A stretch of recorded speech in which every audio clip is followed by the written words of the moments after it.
Fidel Castro could legitimately be regarded as either a hero or as a tyrant, or as both at the same time. In 1959, Fidel Castro rose to power in Cuba. Commander Castro, why are you leading a revolution? He has been one of the most controversial figures in the world ever since. It is not the same to fight for liberty as to fight against it. A political thorn in the side of the United States. Our sympathy goes out to the people of Cuba, now suffering under the yoke of a dictator. This is Castro's story, told through media reports, Fidel Castro, face the nation. Rare images, I have to be careful. And recordings. And it is not an easy job to come here and to speak with you, the reporter of the United States. Fidel Castro believed the CIA had been involved in a series of plots on his life. Some of this material has never been broadcast. Some of it has not been seen in decades. Do you believe that the democratic man ought to be afraid of any idea? Dr. Castro, you are a lawyer, and I'm afraid I will have to act as a judge. We would like you to answer our questions. There are theories that you held President Kennedy responsible and that you were involved in his assassination. Did you have anything to do with it? Commander, what handled it if you were caught? I never would be captured alive. Like Henry Adams, we say, give me liberty or give me death.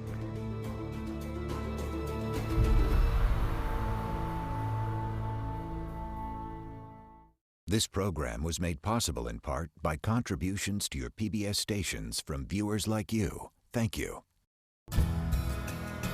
Cuba, the late 1950s.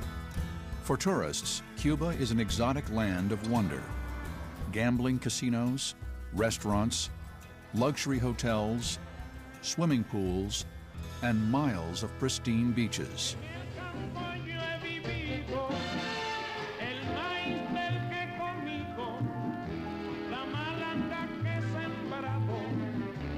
Just 90 miles from the United States, Cuba is a playground for Americans. But for many Cubans, life on the island is no paradise. In the island's interior, far from where tourists stay, poverty runs rampant. The education and healthcare systems are poor. Living conditions rival those of any third world country. Much of the blame for the nation's vast dichotomy between rich and poor can be laid at the feet of one man, Cuba's president. Fulgencio Batista, former Army sergeant, former general, holds the reins of power as backed by the Army and by those who favor government by a strongman. Batista denies he is a dictator and says some of his opponents are pro-communist. But his strong-arm methods and the constant threat of inflation have kept political opposition bubbling. It's estimated by his rivals that during Batista's reign, more than 20,000 political dissidents have been killed. The mountains of eastern Cuba. After years of fighting, it is here that the raging of revolution thunders through the jungle canopy. Men and women have taken up arms and launched a bloody guerrilla war. To them, Batista has destroyed Cuba. Their goal is to oust him from power. Their leader is a charismatic Cuban who says he will fight to the death to liberate the people of Cuba. His name is Fidel Castro. This is Dr. Fidel Castro, 31, holder of 4 university degrees. We finally get our news cameras into Castro's headquarters. Castro's top lieutenants are Argentinian-born Che Guevara, who participated in an unsuccessful revolution in Guatemala, and his brother Raul Castro, an avowed communist. Fidel Castro is the son of a Cuban sugar farmer and comes from an upper-middle-class background. He is one of 7 children. Even at a young age, Castro is brash, outspoken, and willing to take risks. Castro attends a Jesuit boarding school and earns a law degree from the University of Havana. He becomes emboldened by nationalistic philosophies.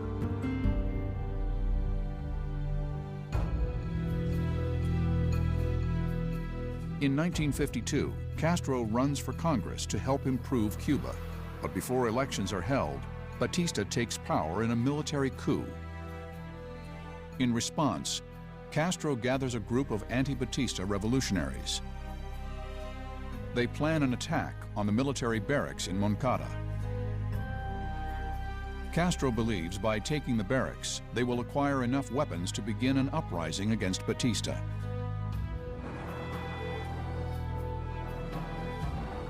The raid takes place at dawn on July 26, 1953. Castro will use this date, July 26th, as the moniker for his future revolution. The attack is quickly put down. Many of the rebels are killed. Castro and dozens of others are captured. At his trial, Castro utters a phrase that will come to define him. "History will absolve me." Castro is sentenced to 15 years in prison. 2 years later, Batista buckles to international pressure and releases political prisoners, including Castro and the others who attacked the Moncada barracks.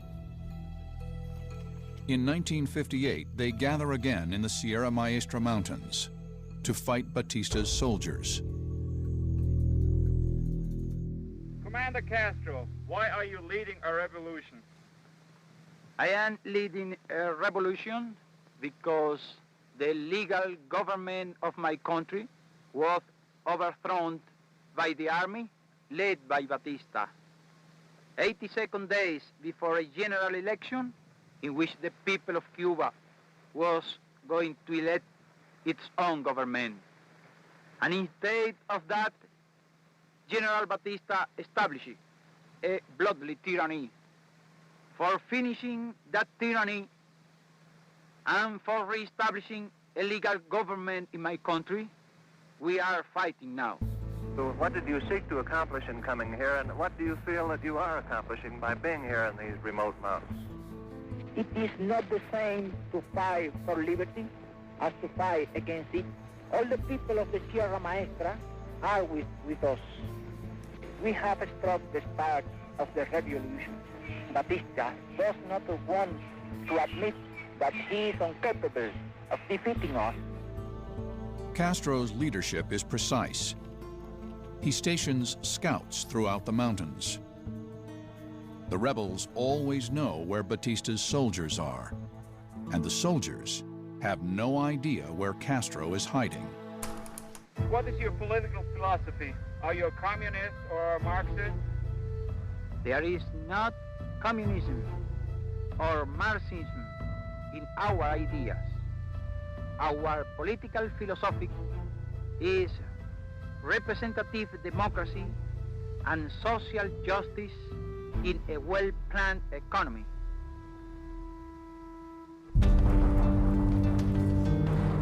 Up until this point, the United States government has supported the Batista regime. But with world attention now focused on Batista's strong-armed rule, the United States withdraws its support. It will not back Batista or Castro's revolutionaries. The United States has embargoed arms for both sides. Occasional shipments are smuggled through from rebel sympathizers. It is an unequal battle of idealists against tough professional forces. Says Castro, if I lose, I'll start over again. If Batista loses, he loses for good. Cuba's strongmen seemed untroubled by Castro's mounting offensive. Behind Batista stand the army, the police, and apparently Cuba's labor unions. Batista seemed upset about reports in the American press of police brutality and corruption, but confident in the face of an unpredictable future.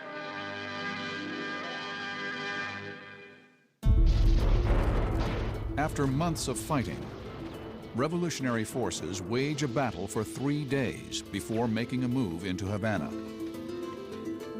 The final holdouts of Batista's soldiers are driven from the city.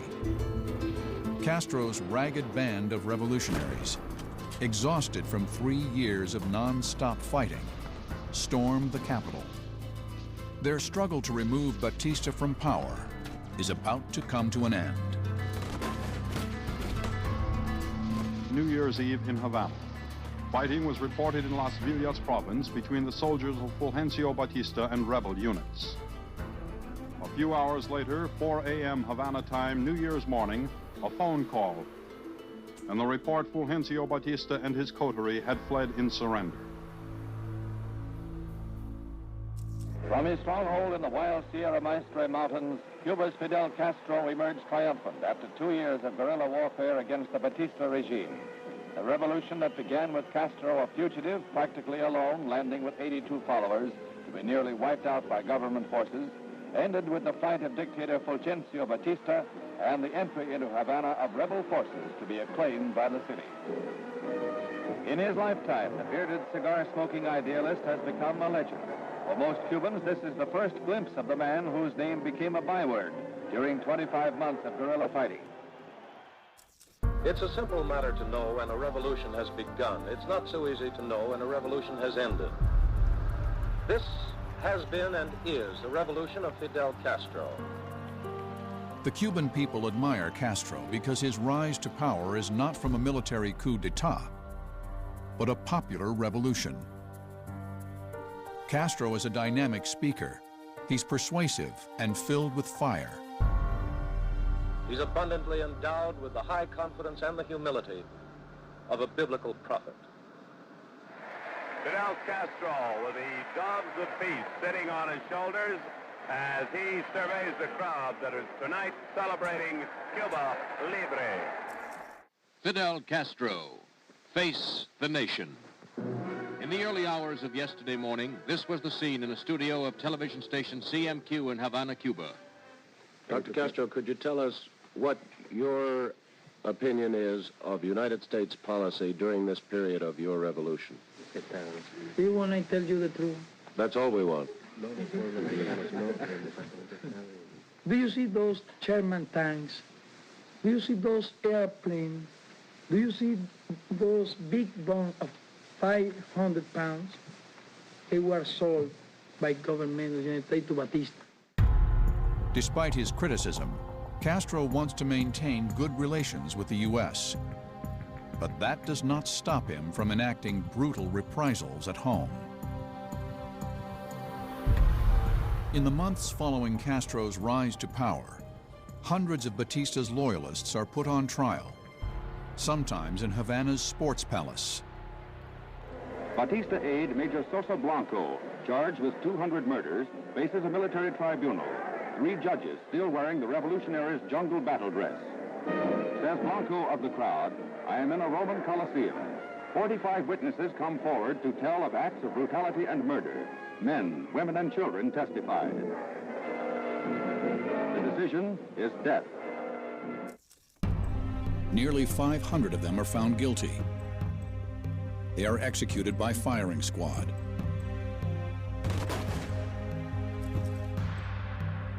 Shortly after the executions, nearly 1 million Cubans show up for a speech by Castro to defend the killings, saying no nation stood up for his country's people during the atrocities committed by Batista.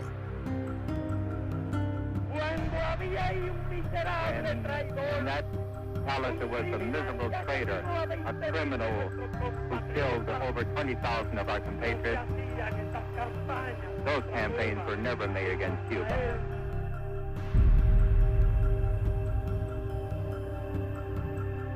In an effort to sway public opinion, Castro begins a tour of nations in South and North America starting in April 1959.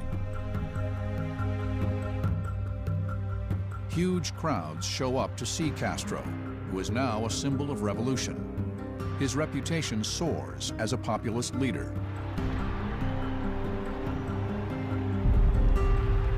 Fidel Castro accepts an invitation from the American Society of Newspaper Editors and visits the United States, even though Batista loyalists in America want him dead.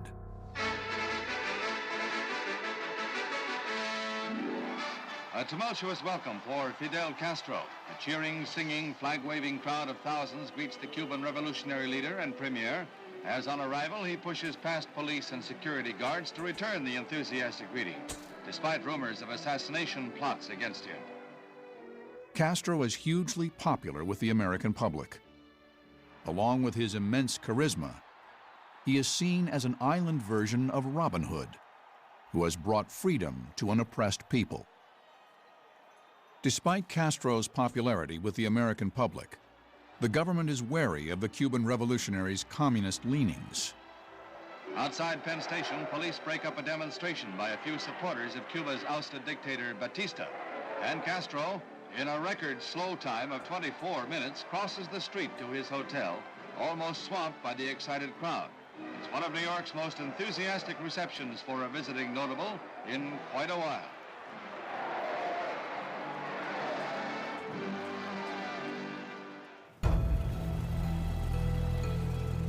Though Castro condemns the U.S. for supplying arms to the Batista government, he attempts to make peace with America. I came here because I was invited for the editors. What happened is that here you in the United States are accustomed to see government coming for money.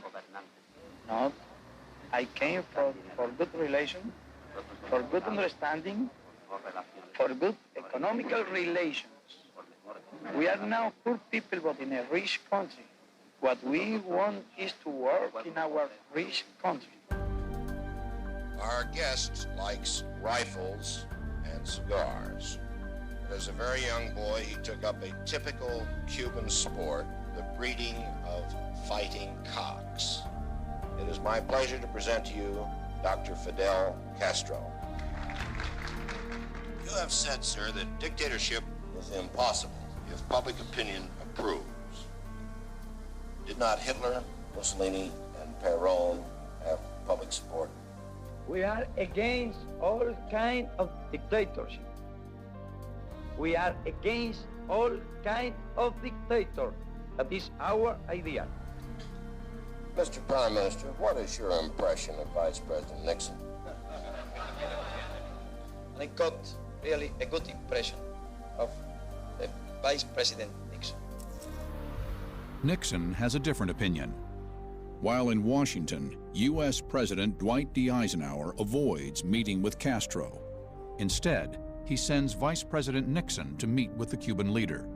Nixon's opinion of Castro? He needs to be watched carefully. You won a revolution before, sir, against great odds. Now you're fighting what might be called a social revolution. Will this be more difficult? Well, this is harder than the other, because when we were during the war, it was only a matter of fighting.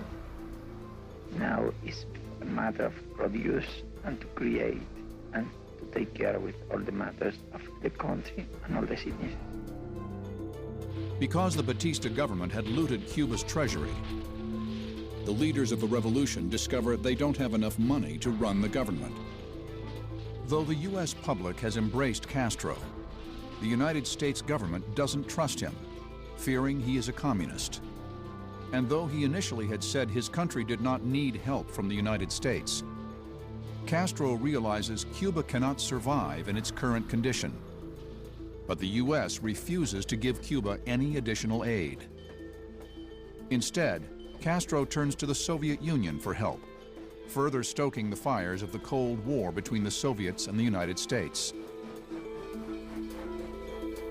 In January 1960, the Soviet Deputy Premier, Anastas Mikoyan, came to Havana. The stage had been set for him. Mikoyan opened a Russian trade fair. He discussed deals with Cuba. By the time he had put this hat on his head, he had the Cuban economy in his pocket. In Moscow, an agreement was signed for the exchange of Soviet machinery and technicians for Cuba's sugar and other big money crops. U.S. President Eisenhower threatens to cut Cuban sugar quotas to the United States. A third of that sugar is produced by American-controlled companies. The Soviet Union agrees to purchase 1 million tons of Cuban sugar annually. Fidel Castro, in a bitter anti-American speech last night, warned against the United States cutting Cuban sugar quotas, threatening to take over American-owned sugar mills. But the Rules Committee of the U.S. House of Representatives today cleared for floor action a bill to give the president the authority he wants to reduce the marketing of Cuban sugar in this country. After a months-long power struggle, Eisenhower bans all sugar imports from Cuba. In response, Castro seizes all U.S. companies in his country.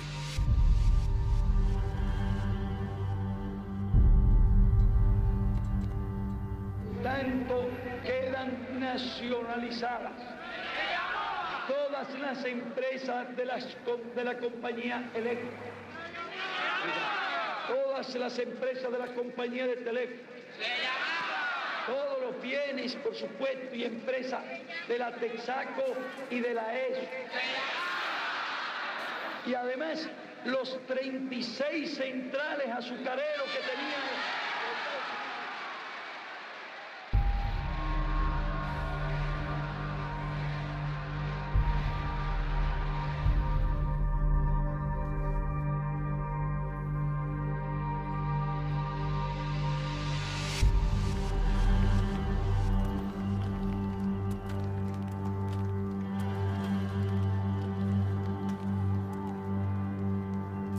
Sugar by the trainload, the main crop and the main bone of contention with the USA.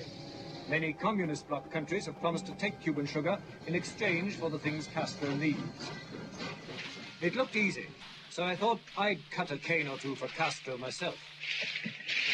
You hold that, just like that, just there. We have a cut it that way.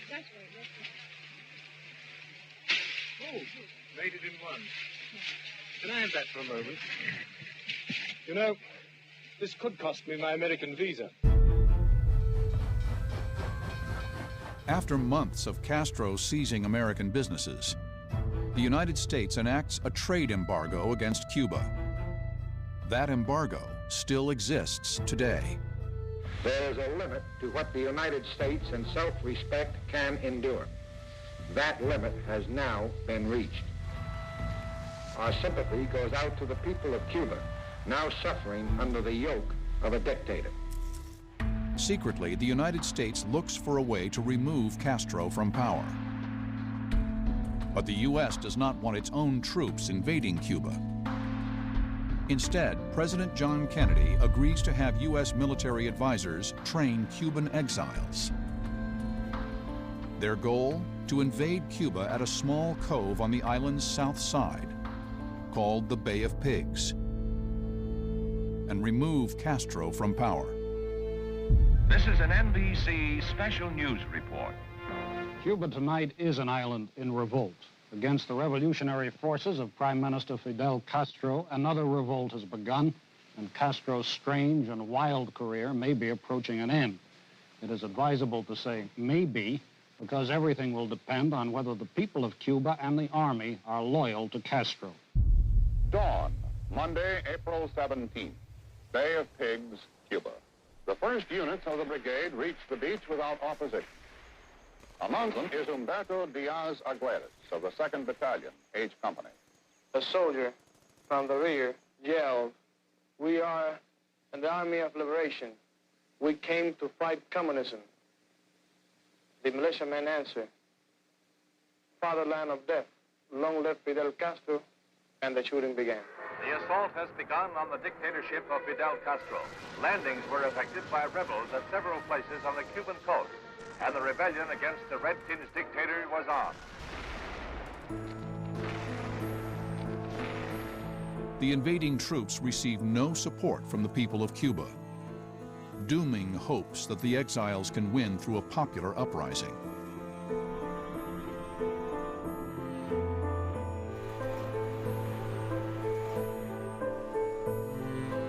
More than 1,400 Cuban exile soldiers invade the island. Dozens of them are killed, and the rest are taken prisoner. At 3:45 p.m. Wednesday, April 19th, resistance ends. In less than 72 hours, Castro has destroyed the brigade.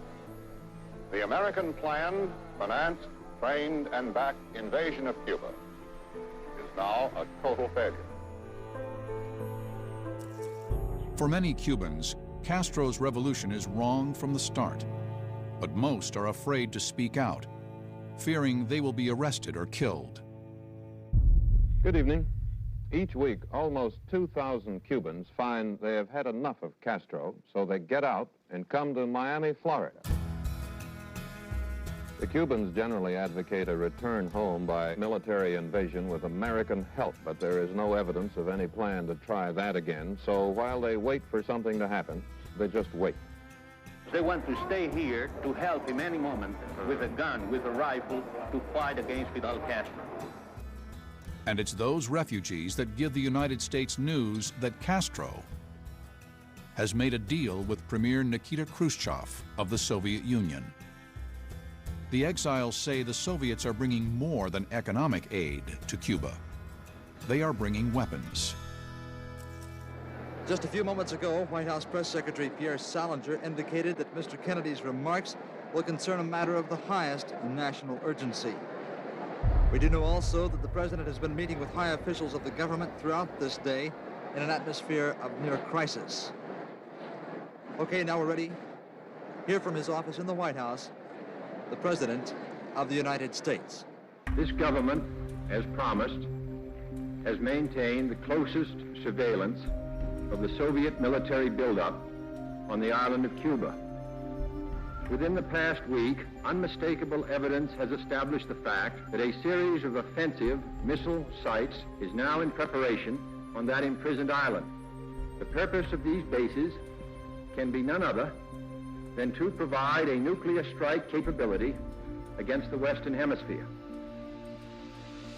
I call upon Chairman Khrushchev to halt and eliminate this clandestine, reckless, and provocative threat to world peace. In response, the United States begins a naval blockade of the island, stopping and searching all ships bound for Cuba. Havana Radio said tonight that Cuba's armed forces have been put on an immediate 24-hour alert following President Kennedy's speech. This is his first public reaction to the American arms blockade, and Castro is bitterly angry. He said the United States undertook the blockade because all its other efforts to destroy the Cuban Revolution have failed. Ni bajo ninguna otra podrá venir nadie a inspeccionar nuestro país. Nosotros sabemos lo que hacemos y sabemos cómo debemos defender nuestra integridad y nuestra soberanía.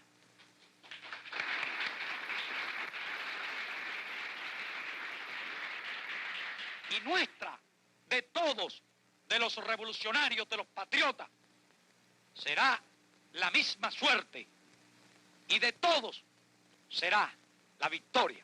Patria o muerte, venceremos. The hopes of mankind are concentrated in this room. The action we take may determine the future of civilization.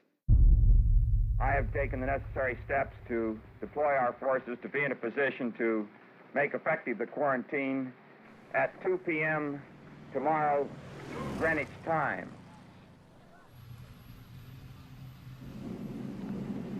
A la 1:45 de la tarde, el secretario general interino de las Naciones Unidas, UTANT, invitado por el primer ministro Fidel Castro, para discutir sobre la crisis internacional planteada por el bloqueo naval impuesto por el gobierno de los Estados Unidos a Cuba.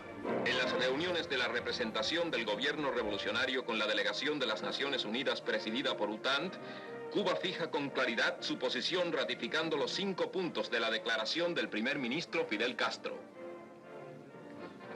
No existirán las garantías de que habla el presidente Kennedy contra una agresión a Cuba si, además de la eliminación del bloqueo naval que promete, no se adoptan, entre otras, las siguientes medidas.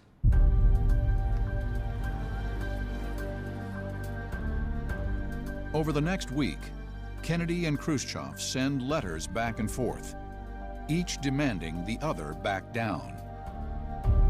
The turning point in the crisis comes on October 27th. President Kennedy agrees not to invade Cuba and proposes to pull U.S. missiles out of Turkey if Khrushchev removes his missiles from Cuba. A day later, Khrushchev accepts the offer without consulting Castro.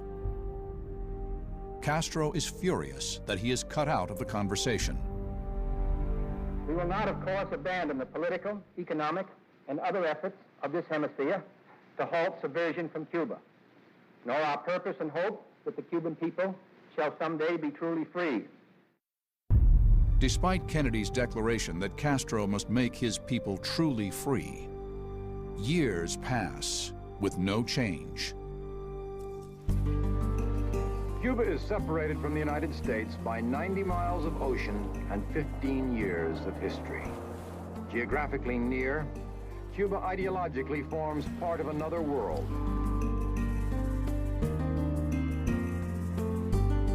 Fidel Castro is its one familiar figure.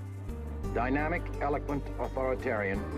He's a man who could legitimately be regarded as either a hero or as a tyrant, or as both at the same time. It had been 2 years since our last visit to Cuba. What we found new were a marginal increase in the living standard, with signs that this might get better still, a growing reliance on the Soviet Union as a model in all things economic. What we didn't find were any indication of a relaxation ideologically. This regime is based on mass mobilization and thought control. Outside the framework of Marxism, Leninism, freedom of thought just doesn't exist. It's an unwanted relic of the past. What would you like Americans to know about you and Cuba? And could you possibly say it in English so they could understand? In English. I am not well in English. Well, good then in Spanish. Good wish for the people to the United States. Good wishes. Wish of understanding. Wish of friendship. I understand it is not easy because we belong to two different worlds. We are neighbors, and in one way or another, we ought to live in peace. United States and Cuba. Though Castro is firmly entrenched as Cuba's leader, news of continuing efforts by the United States to do away with him becomes public. Senator George McGovern, who recently visited Cuba, told a news conference today that Fidel Castro believed the CIA had been involved in a series of plots on his life. Over a period of several years in the early 60s, congressional investigators determined there were at least 8 CIA-led attempts to kill Fidel Castro. When Castro rose to power, 2 of the promises he made were to improve the nation's education and healthcare systems. His revolutionary government has created 10,000 new classrooms, and the schools are better than before Castro took power. And despite a lack of supplies, Cuba's doctors are some of the best trained in the world. And finally this evening, what we might call Medicuba, the story of what happened to an intrepid correspondent of ours, Fred Francis, when he went to Cuba to cover a political event and ended up with a medical event of his own. Jalisco Garcia Hospital in Havana has one of the busiest emergency rooms in this hemisphere. It handles more than 700 patients a day.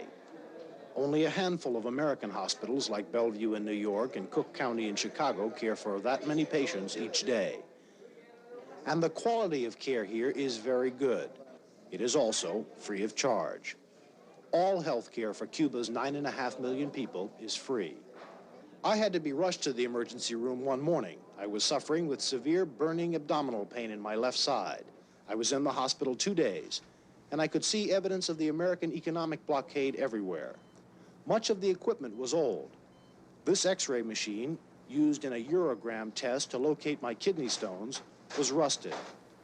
There is also a shortage of basic hospital tools like needles, syringes, and even bedpans. I received good care and good drugs, in fact, American drugs. Medicines from the United States cost a lot more here because Cuba must get them through Canada and Mexico to circumvent the blockade. Castro makes a point of sending his well-trained doctors to left-leaning Allied nations throughout the world. But it's not just doctors Castro exports. It's soldiers and weapons of war. Castro begins taking his hardware of revolution overseas. Sobre la cuestión acerca de si la lucha armada es el único camino para la liberación, lo que puedo responder es que por lo menos en las condiciones de nuestro país, no había otro camino. Y en nuestra opinión, en las condiciones de la inmensa mayoría de los países de América Latina, no hay otro camino que la lucha armada. Y esa parece ser la situación también en muchos otros países de Asia y de África. Castro stays true to his word. He sends Cuban troops to assist a group of revolutionaries fighting for control of Angola. They are called the MPLA. By the most authoritative estimates, Cuba sent 18,000 troops to Angola. This army looks well equipped. It has new Russian weapons, amphibious tanks, and modern SAM missile launchers. The Angola Civil War begins in 1975, after Angola gains its independence from Portugal. The fight between two opposing rebel groups becomes a lightning rod of the Cold War. The United States and South Africa back the rebel group called the National Liberation Front of Angola. The Soviet Union and Cuba send troops and supplies to the MPLA. Castro's move to become involved in the war enrages the U.S. government, which feels Castro is exporting his brand of communism. Castro says sending Cuban troops to help the MPLA, which aligns itself with Castro's socialist beliefs, is his duty as a revolutionary. Cuando se produce la invasión de Angola por tropas regulares de África del Sur, no podíamos cruzarnos de brazos. Y cuando el MPLA solicitó nuestra ayuda, le ofrecimos la ayuda necesaria. In the late 1970s, some say his toughness begins to soften. Cuba's Fidel Castro has often been described as a man too ambitious for too small a country, a revolutionary, not a statesman, a man many Latin American leaders feared. But now some political analysts say an older, more moderate Castro may be trying to change that image. In 1980, as a way of relieving political unrest, Castro allows Cubans who wish to leave the country to do just that. Cuba's economy is suffering. Tensions are running high. Weary of Castro's economic and political repression, tens of thousands of Cubans flee to the United States. This action is called the Mariel Boat Lift. Some 2 miles off the coast of Cuba, this is what you see. A single-file procession of boats extending for miles on their way to the port of Mariel. The Cuban port of Mariel is jammed with ships of all sizes. At latest count, 1,300 boats have arrived here. These are the people the Castro government has called worms, bums, prostitutes, and parasites. What they do seem to be is a very happy people, happy to be leaving the country of their birth for a new start in the United States.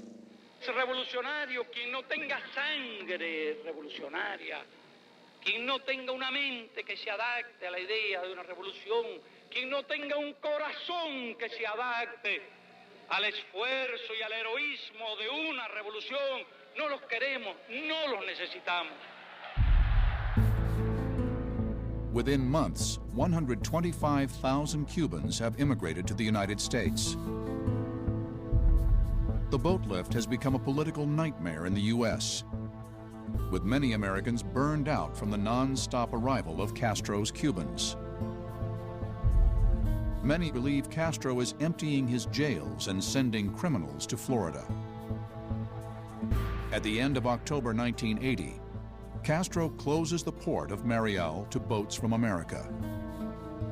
In turn, the United States government bans the arrival of any more immigrants from Cuba.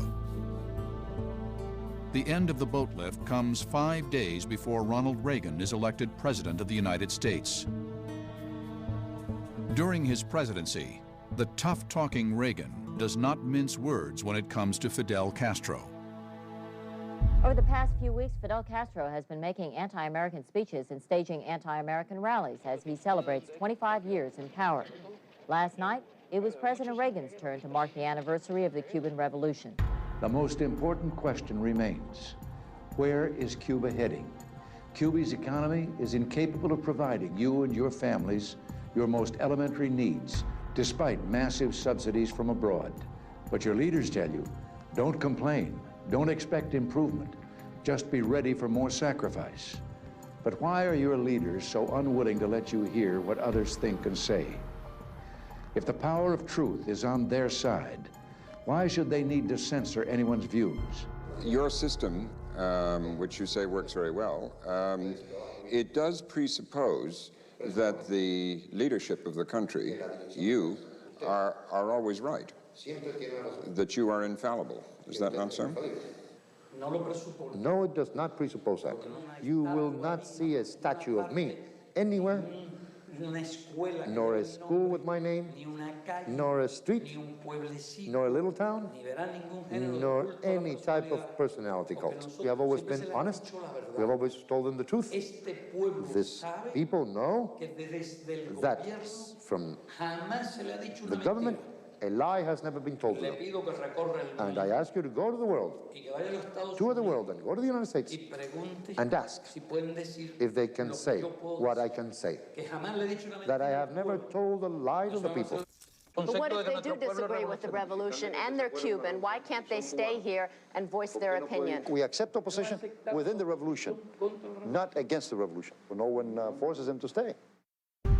Maria Shriver is the niece of former President John F. Kennedy, and she has a special interest in questioning Castro. Back in the early 60s, there were reports of many assassination plots against you. There are theories that you knew about these assassination plots, that you held President Kennedy responsible, and that you, in turn, were involved in his assassination. Did you have anything to do with it? I can't answer that question. I don't accept that.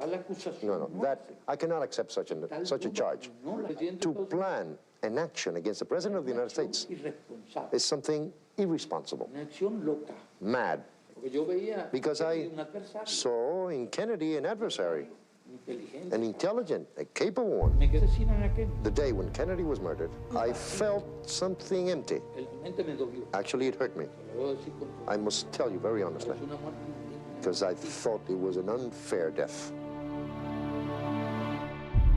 Throughout the late 1980s, Castro continues to hammer away at the American government, saying despite the U.S. embargo, his revolution is alive and well in Cuba. In his speech, Castro told a huge audience that the American embargo of Cuba had caused hardship, but was ultimately good, because it demanded that Cubans become self-reliant. But self-reliant is not self-sufficient. As Castro approaches the end of 3 decades of rule, his island nation remains strapped by the U.S. embargo. And there's no end in sight. On December 26, 1991, the bottom drops out on Castro's Cuba. The Soviet Union collapses. A major percentage of the Cuban economy is based on trade or aid from the Soviets. Without that influx of cash, Castro must now lead his people through one of the nation's darkest times.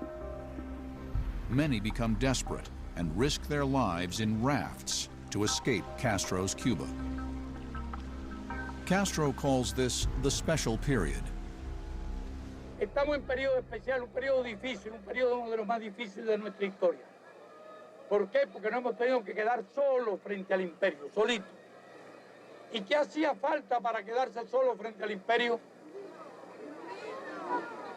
Había falta unidad, pero hacía falta valor, hacía falta patriotismo, habría falta espíritu revolucionario. Un pueblo débil, un pueblo blandengue, un pueblo cobarde se rinde y vuelve a la esclavitud. Pero un pueblo digno, un pueblo valiente como nosotros no se rinde y no vuelve jamás a la esclavitud. Despite the massive economic struggles going on inside Cuba, outside of his country, Castro maintains the perception of being a world leader. In 1995, he travels to New York for the 50th anniversary of the United Nations. I interviewed you first in 1960 when you were here, Mr. President. And what happened? What happened to democracy? What happened to free elections? We discovered other formulas of democracy, and we discovered different formula, a more honest formula to have the people participate. We discovered that it was better than the Americans. What? As he has done before, Castro is able to use his charisma to win over even his harshest critics. There are different styles, you know.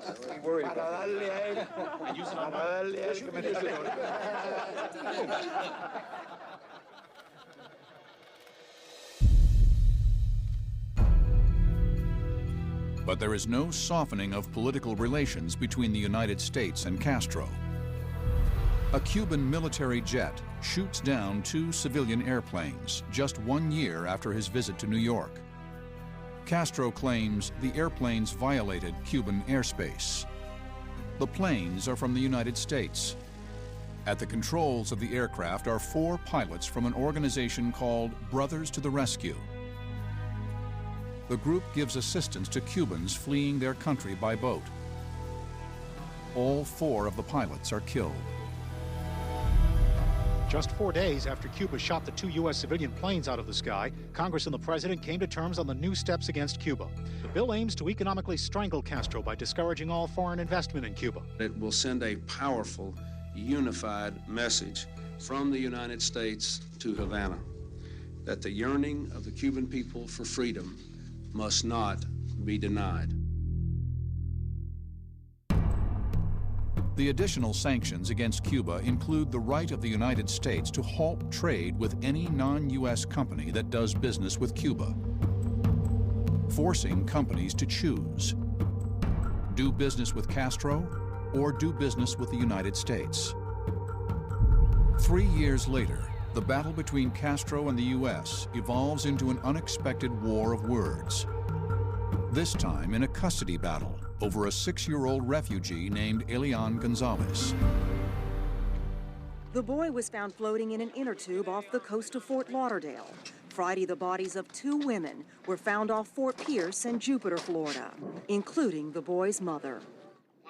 6-year-old Elian Gonzalez now poses an international custody dilemma. Here he is playing with cousins in Miami, following the Immigration and Naturalization Service's pronouncement that he can stay in the United States legally with his aunt and uncle. The boy's biological father lives in Cardenas, Cuba, and said on Cuban television over the weekend he wants Elian returned to him. His relatives in Miami do not plan to comply. The boy remains a poster child for Cuban exiles. They've made him a mythical figure and a symbol of defiance against a communist regime. Fidel Castro has also made the boy a symbol, criticizing the U.S., as he says it, for kowtowing to the Cuban exile mafia. Lo único que puedo decir es que si son medianamente inteligentes, anuncien la devolución del niño secuestrado por Estados Unidos. Federal agents arrived 130 strong under the cover of darkness shortly after 5 a.m.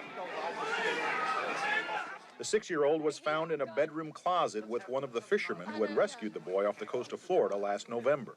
It is time for this little boy, who has been through so very much, to move on with life at his father's side. Yo diría que hoy es un día de tregua, quizás el único en estos 41 años, un día de tregua con Estados Unidos. When George W. Bush becomes president in 2001, after a contested election with Al Gore, Castro wastes no time in criticizing America for the manner of his election. Castro says elections in his country are free from that kind of scandal. He was not elected, he was appointed President of the United States. Our elections are 10 times cleaner than the elections like those in which he was elected. How can anyone talk about freedom of expression when a president needs $1.5 billion in advertising to sell an image of himself? Today, there is only one nation in our hemisphere that is not a democracy. Only one. President George W. Bush calls for free elections in Cuba as a way to ease the United States embargo. There's only one national leader whose position of power owes more to bullets than ballots. Fidel Castro has a chance to escape this lonely and stagnant isolation. If he accepts our offer, he can bring help to his people and hope to our relations. And the choice rests with Mr. Castro. Castro says the embargo is based solely on politics in the United States, and most Americans want it ended. But he fears lifting the embargo would create a different kind of disaster for his country. Let me know in advance so I can move away, because an invasion of hundreds of thousands of American citizens is enough to make us move away. In July 2006, Castro undergoes surgery for intestinal bleeding. Cubans are notified of Castro's illness in an announcement made by Castro's secretary, Carlos Valenciaga, who reads a letter written by Castro. La operación me obliga a permanecer varias semanas de reposo, alejado de mis responsabilidades y cargos. Como nuestro país se encuentra amenazado en circunstancias como esta por el gobierno de los Estados Unidos, he tomado la siguiente decisión.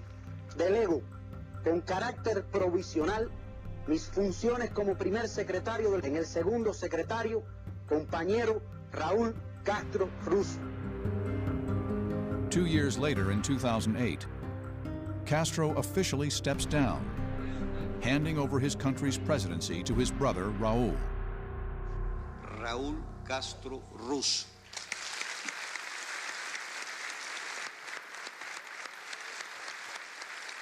U.S. President George Bush is in Rwanda when he hears the news. So I view this as a period of transition, and it should be the beginning of the democratic transition for the people in Cuba. Despite President Bush's hope for a democratic Cuba, as Castro's brother Raúl takes control of the country, he vows to keep Fidel's vision for Cuba alive and well. The nation will remain communist. Raúl Castro has said, "The revolution has gone on for 50 years, and it will continue for 50 more."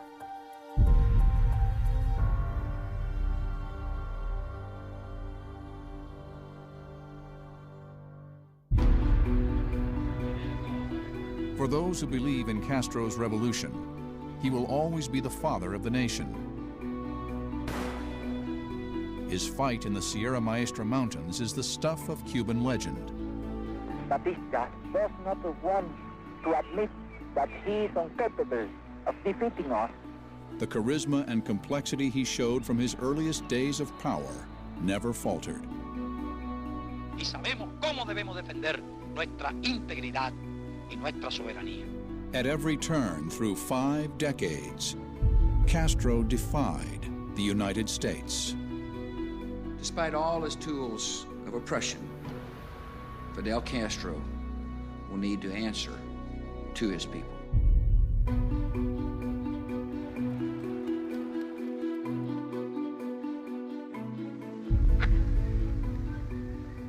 What kind of government would you establish? Would you be president?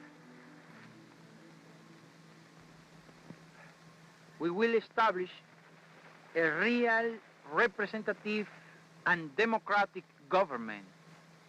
I don't think in being president. I am not fighting for that, nor for any other charge. I cannot answer you about myself because I don't think about that.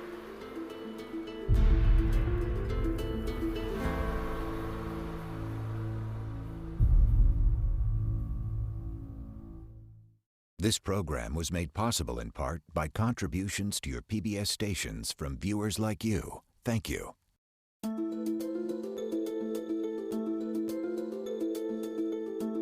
The Fidel Castro Tapes is available on DVD. To order, visit shoppbs.org or call 1-800-PLAY-PBS.